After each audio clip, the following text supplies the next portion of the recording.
Invited as our guest speaker this morning for three reasons. A gentleman, he loves Jesus, he has a compelling life story, and he is a distinguished man of science and healing. We hope that he can help us sort some things out. May I introduce the Director of Pediatric Neurosurgery at one of the world's great hospitals, Johns-Hopkins in Baltimore, Dr. Benjamin Carson, Sr.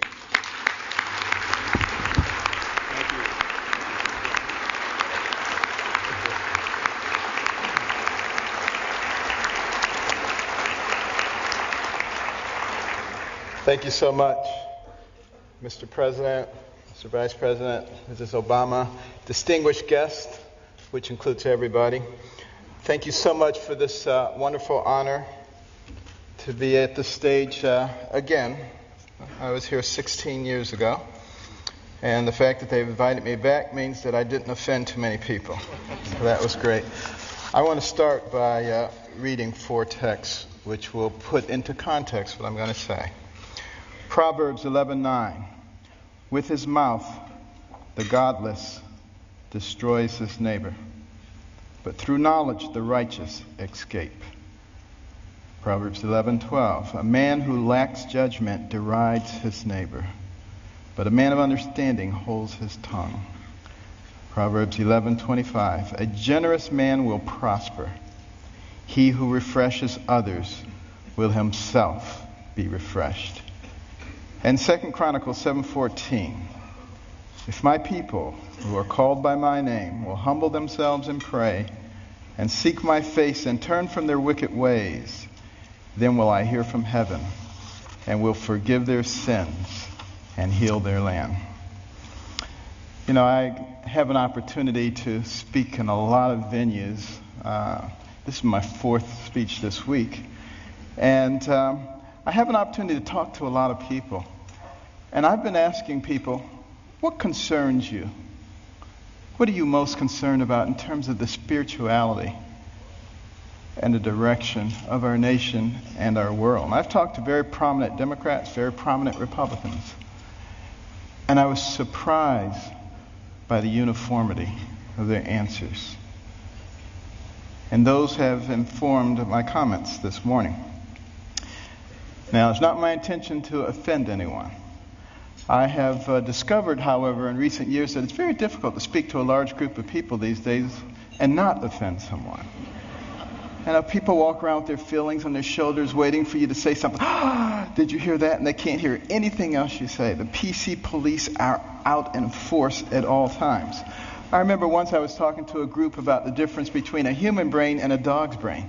And a man got offended. He said, you can't talk about dogs like that. But, you know, people just focus in on that, completely miss the point of what you're saying. And we've reached a point where people are afraid to actually talk about what they want to say because somebody might be offended. People are afraid to say Merry Christmas at Christmas time. It doesn't matter whether the person you're talking to is Jewish or, you know, whether they're any religion. That's a salutation, a greeting of goodwill. We've got to get over this sensitivity, you know, and it keeps people from saying what they really believe. You know, I'm reminded of a very successful young businessman, and he loved to buy his mother these exotic gifts for Mother's Day, and he ran out of ideas, and then he ran across these birds. These birds were cool. You know, they cost $5,000 a piece. They could dance, they could sing, they could talk. He was so excited he bought two of them. Sent them to his mother, couldn't wait to call her up on Mother's Day. Mother, what'd you think of those birds? And she said, they was good. He said, no, Mother, you didn't eat those birds. Those birds cost $5,000 a piece. They could dance, they could sing, they could talk. And she said, well, they should have said something. And you know, that's where we end up too if we don't speak up for what we believe. And you know what we need to do.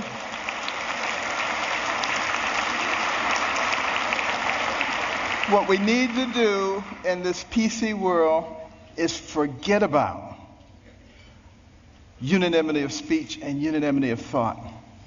And we need to concentrate on being respectful those people with whom we disagree. And that's when I think we begin to make real progress. And one last thing about political correctness, which I think is a horrible thing, by the way. I'm very, very compassionate, and I'm not ever out to offend anyone. But PC is dangerous. Because you see, this country, one of the founding principles was freedom of thought and freedom of expression. And it muffles people. It puts a muzzle on them. And at the same time, keeps people from discussing important issues while the fabric of their society is being changed. And we cannot fall for that trick. And what we need to do is start talking about things that are important, things that were important in the development of our nation. Well, one of those things was education. I'm very passionate about education because it's made such a big difference in my life. But here we are at a time in the world, the information age, the age of technology. And yet, 30% of people who enter high school in this country do not graduate. 44% of people who start a 4-year college program do not finish it in 4 years. What is that about? Think back to a darker time in our history, 200 years ago when slavery was going on. It was illegal to educate a slave, particularly to teach him to read. Why do you think that was? Because when you educate a man, you liberate a man. And there I was as a youngster, placing myself in the same situation that a horrible institution did, because I wasn't taking advantage of the education. I was a horrible student. Most of my classmates thought I was the stupidest person in the world. They called me dummy. I was the butt of all the jokes. Now, admittedly, it was a bad environment. Single parent home. You know, my mother and father had gotten divorced early on. My mother got married when she was 13. She was one of 24 children. Had a horrible life. Discovered that her husband was a bigamist. Had another family. And she only had a 3rd grade education. She had to take care of us. Dire poverty. Had a horrible temper, poor self-esteem. All the things that you think would preclude success. But I had something very important. I had a mother who believed in me. And I had a mother who would never allow herself to be a victim, no matter what happened. Never made excuses, and she never accepted an excuse from us. And if we ever came up with an excuse, she always said, "Do you have a brain?" And if the answer was yes, then she said, then you could have thought your way out of it. It doesn't matter what John or Susan or Mary or anybody else did or said. And it was the most important thing she did for my brother and myself. Because if you don't accept excuses, pretty soon people stop giving them and they start looking for solutions. And that is a critical issue when it comes to success. Well, you know, we did live in dire poverty. And one of the things that I hated was poverty. You know, some people hate spiders, some people hate snakes. I hated poverty. I couldn't stand it.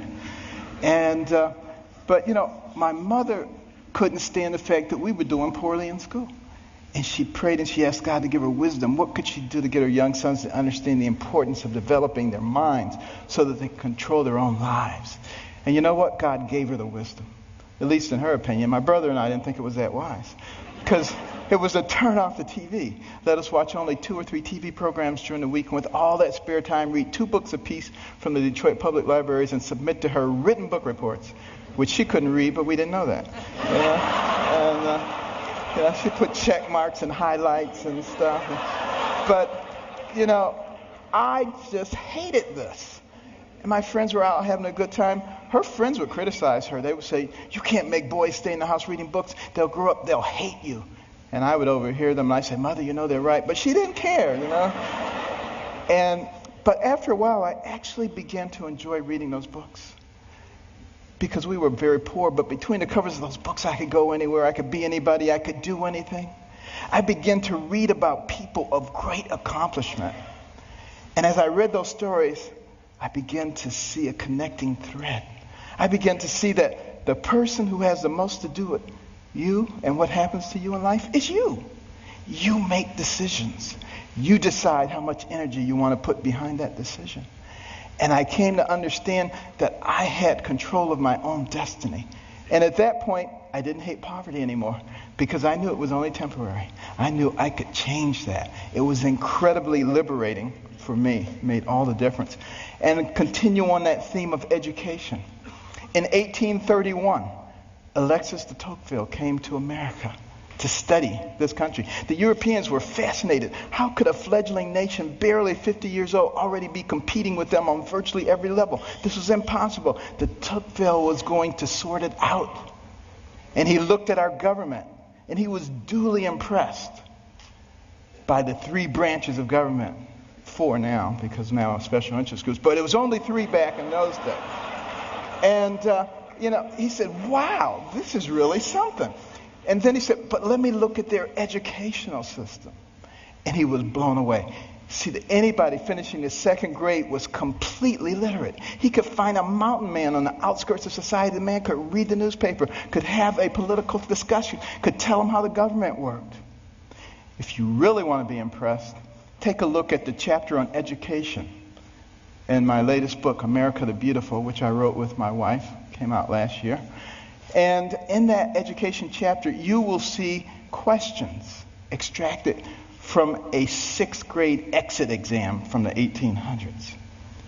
A test you had to pass to get your 6th grade certificate. I doubt most college graduates today could pass that test. We have dumbed things down to that level. And the reason that is so dangerous is because the people who founded this nation said that our system of government was designed for a well-informed and educated populace. And when they become less informed, they become vulnerable. Think about that. Our system of government, and that's why the education is so vitally important. Now, some people say, you're overblowing it, things aren't that bad. And you're a doctor, a neurosurgeon. Why are you concerned about these things? I've got news for you. 5 doctors signed the Declaration of Independence. Doctors were involved in the framing of the Constitution, the Bill of Rights, a whole bunch of things. It's only been in recent decades that we've extracted ourselves, which I think is a big mistake.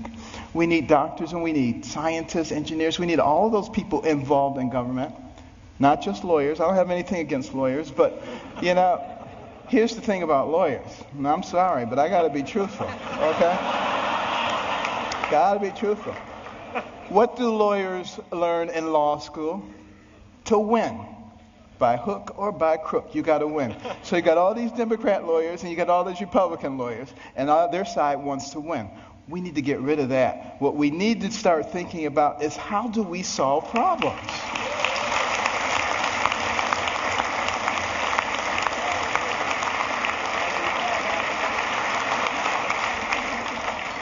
And now, before I get shot, let me finish here.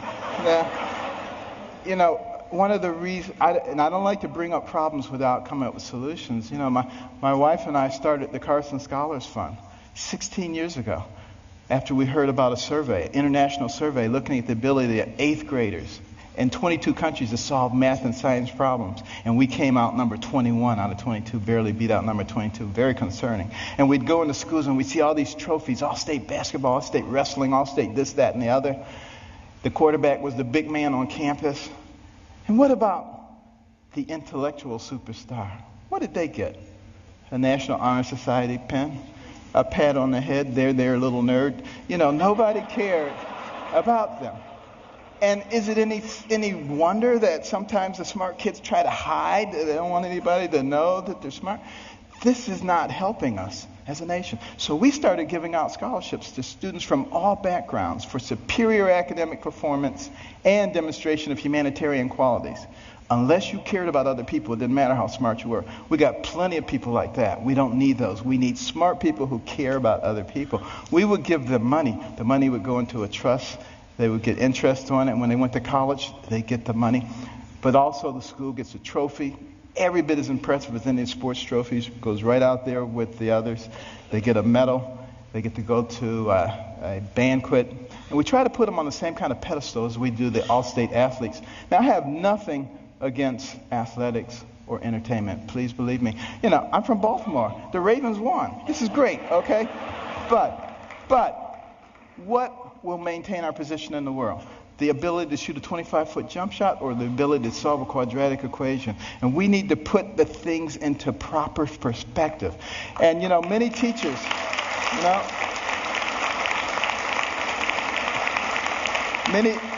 many teachers have told us when we put a Carson Scholar in their classroom, the GPA of the whole class goes up over the next year. And it's been very gratifying. We started 16 years ago with 25 scholarships in Maryland. Now we've given out more than 5,000, and we're in all 50 states. But we also put in reading rooms. These are fascinating places that no little kid could possibly pass up. And they get points for the amount of time they spend in their reading, the number of books that they read, and they can trade them in for prizes. In the beginning, they do it for the prizes, but it doesn't take long before their academic performance begins to improve. And we particularly target Title I schools where kids come from homes with no books and they go to schools with no libraries. Those are the ones who drop out. And we need to truncate that process early on because we can't afford to waste any of those young people. You know, for every one of those people that we keep from going down that path of self-destruction and mediocrity, that's one less person you have to protect yourself and your family from. One less person you have to pay for in the penal or the welfare system. One more tax-paying, productive member of society who may invent a new energy source or come up with a cure for cancer. They're all important to us, and we need every single one of them. It makes a difference.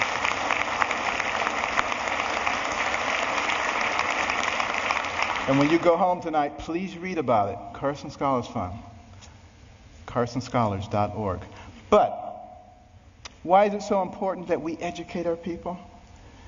Because we don't want to go down the same pathway as many other pinnacle nations who have preceded us. I think particularly about ancient Rome. Very powerful. Nobody could even challenge them militarily. But what happened to them? They destroyed themselves from within. Moral decay. Fiscal irresponsibility.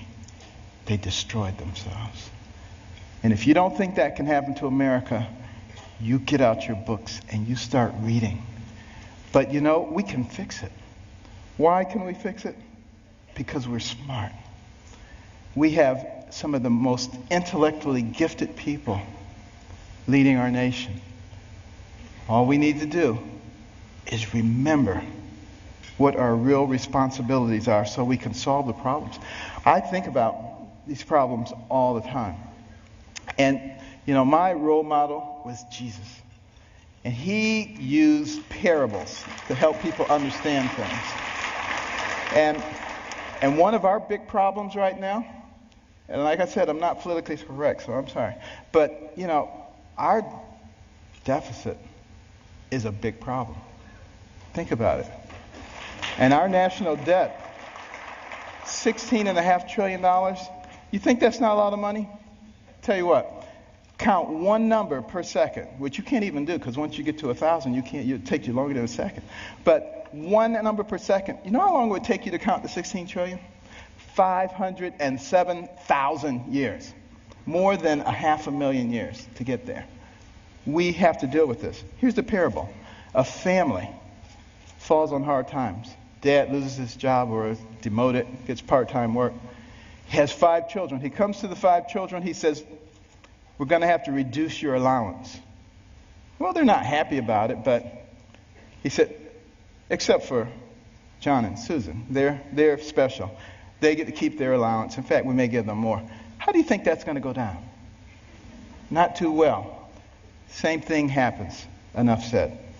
What about our taxation system? So complex.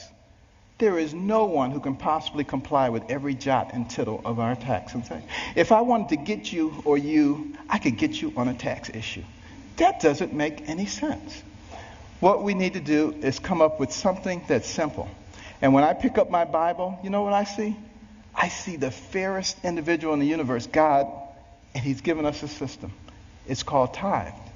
Now, we don't necessarily have to do it 10%, but it's principle.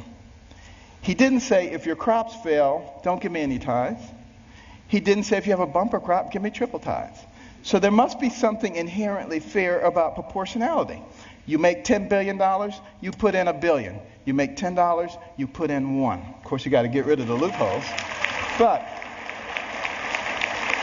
now some people say, well, that's not fair because it doesn't hurt the guy who made $10 billion as much as the guy who made 10. Where does it say you have to hurt the guy? He just put $1 billion in the pot. We don't need to hurt him. It's that kind of thinking. It's that kind of thinking that has resulted in 602 banks in the Cayman Islands. That money needs to be back here, building our infrastructure and creating jobs. And we're smart enough to figure out how to do that. We've already started down the path of solving one of the other big problems, healthcare. We need to have good healthcare for everybody. It's the most important thing that a person can have. Money means nothing, titles means nothing when you don't have your health. But we got to figure out efficient ways to do it. We spend a lot of money on healthcare, twice as much per capita as anybody else in the world, and yet not very efficient. What can we do? Here's my solution. When the person is born, give them a birth certificate, an electronic medical record, and a health savings account, to which money can be contributed pre-tax from the time you're born to the time you die. When you die, you can pass it on to your family members so that when you're 85 years old and you got 6 diseases, you're not trying to spend up everything. You're happy to pass it on, and there's nobody talking about death panels. That's number one. And also, for the people who are indigent, who don't have any money, we can make contributions to their HSA each month because we already have this huge pot of money. Instead of sending it to some bureaucracy, let's put it in their HSAs. Now they have some control over their own health care.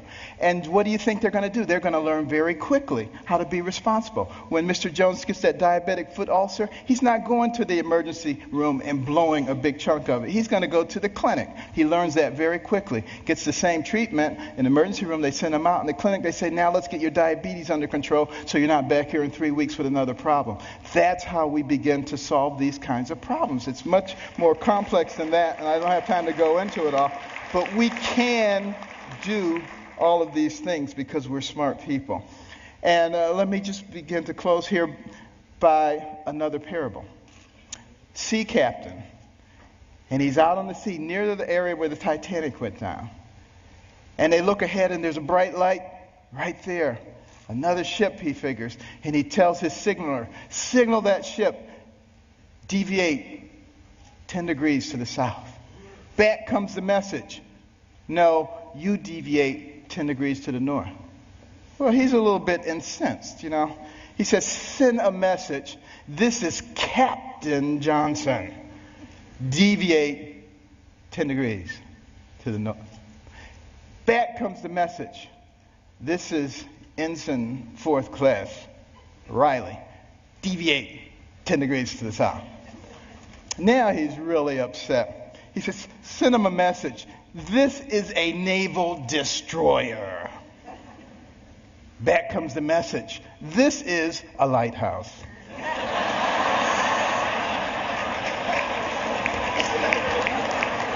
Enough said. Now, what about the symbol of our nation? The eagle, the bald eagle. It's an interesting story how we chose that. But a lot of people think we call it the bald eagle because it looks like it has a bald head. That's not the reason. It comes from the Old English word piebald, which means crowned with white. And we just shorten it to bald. Now use that the next time you see somebody who thinks they know everything. You get them on that one. But why is that eagle able to fly high? Forward, because it has 2 wings, a left wing and a right wing. Enough said. And I want to close with this story. 200 years ago, this nation was involved in a war, the War of 1812. The British, who are now our good friends, thought that we were young whippersnappers. It was time for us to become a colony again. They were winning that war, marching up the eastern seaboard, destroying city after city, destroyed Washington, D.C., burned down the White House. Next stop, Baltimore. As they came into the Chesapeake Bay, that armada of ships, warships, as far as the eye could see, it was looking grim. Fort McHenry standing right there. General Armistead, who was in charge of Fort McHenry, had a large American flag commissioned to fly in front of the fort. The admiral in charge of the British fleet was offended. He said, "Take that flag down. You have until dusk to take that flag down. If you don't take it down, we will reduce you to ashes." There was a young amateur poet on board by the name of Francis Scott Key, sent by President Madison to try to obtain the release of an American physician who was being held captive. He overheard the British plans. They were not going to let him off the ship. He mourned as dusk approached. He mourned for his fledgling young nation. And as the sun fell, the bombardment started. Bombs bursting in air, missiles, so much debris. He strained trying to see, was the flag still there? Couldn't see a thing. All night long it continued. At the crack of dawn, he ran out to the banister. He looked, straining his eyes, but all he could see was dust and debris. And then there was a clearing. And he beheld the most beautiful sight he'd ever seen.